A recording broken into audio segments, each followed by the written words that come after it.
Pour des réformes durables et efficaces, c'est à l'aune d'une intégrité efficiente. Et dans un pays où la corruption est endémique ou systémique, voire banalisée, les principes canons de l'intégrité restent à inventer, sinon réinventer. C'est ce à quoi s'est livré l'équipe de chercheurs, auteurs du rapport national sur le système d'intégrité.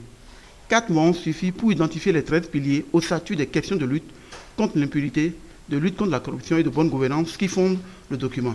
Mais quand les questions d'accès difficiles aux besoins vitaux de l'homme demeurent une donnée tangible et irréfutable de tous les jours, et la 166e place sur les 188 qu'occupe notre pays, selon le rapport 2015 de Transparency International sur la corruption, le problème de l'intégrité reste bien une quadrature du cercle. Ne traitons-nous pas plutôt les effets que la cause?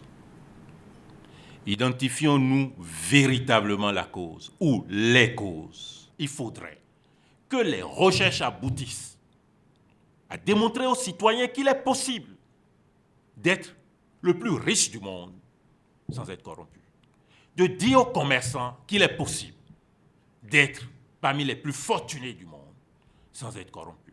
De dire aux fonctionnaires qu'il est possible de faire en sorte d'avoir la santé, d'avoir les structures éducatives pour les enfants, d'être vraiment dans la classe moyenne, d'avoir les véhicules qu'il faut, sans être corrompu. Tant que nous n'aurions pas relevé ces défis, nous allons encore faire d'autres recherches. Je ne souhaiterais pas que nous fassions d'autres recherches. Ce rapport sur le système national d'intégrité aura l'avantage de cerner les mots, goulot d'étranglement pour l'intégrité nationale, mais également de proposer des plans d'action de suivi, toutes choses qui ressemblent aux principes guides du gouvernement actuel, calqués sur la rupture et le nouveau départ.